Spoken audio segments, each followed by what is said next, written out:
আমি নিয়মিত 5 ওয়াক্ত নামাজ পড়ি, তাহাজ্জুদের নামাজ পড়ি, আমি চোখের ফিতনা থেকে বাঁচতে চাই। আমি একটি প্রাইভেট পড়ি, সেখানে অনেক মেয়ে, মেয়েদের সামনের সিটে বসায় আর ছেলেদের বসায় পেছনের সিটে, এতে নিয়মিত চোখের ফিতনায় পড়ছে, আমার করণীয় কি?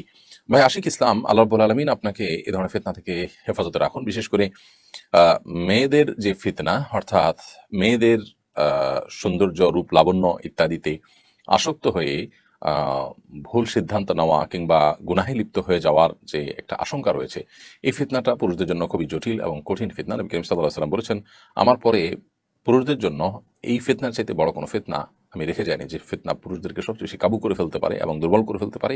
অহরহ অনেক ঘটনা সেগুলোকে প্রমাণ করে।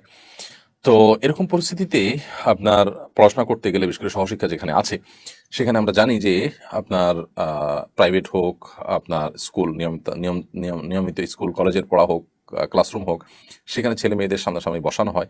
এর ফলশ্রুতিতে যে ফিতনায় পতিত হওয়ার আশঙ্কা থাকে, চোখের গুনাহ এর যে আশঙ্কা থাকে, সেই পরিস্থিতি থেকে বাঁচার জন্য প্রথমত এই ধরনের প্রতিষ্ঠান অ্যাভয়েড করা দরকার, বিকল্প প্রতিষ্ঠান দেখা দরকার যেখানে আসলে চোখের জেনা থেকে বাঁচা যাবে। সেরকম প্রতিষ্ঠান পাওয়া কঠিন এবং দিন দিন সেটি আমাদের জন্য সংকীর্ণ হয়ে আসছে, আমরা জানি।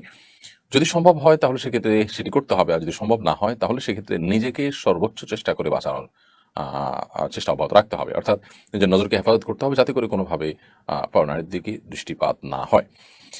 এবং যদি নিয়মিত চোখের জেনা হতে থাকে, নিজে গুনাহগার হতে থাকেন, তাহলে এই শিক্ষা অর্জন করা কোনো মুসলমানের জন্য জায়েজ নয়, যে শিক্ষা তাকে প্রতিদিন গুনাহে লিপ্ত করায় এবং তাকে এই ফিতনা পতিত করায়। এজন্য এ ধরনের পরিস্থিতিতে আমাদেরকে কখনো কখনো হার্ড ডিসিশন নিতে হতে পারে।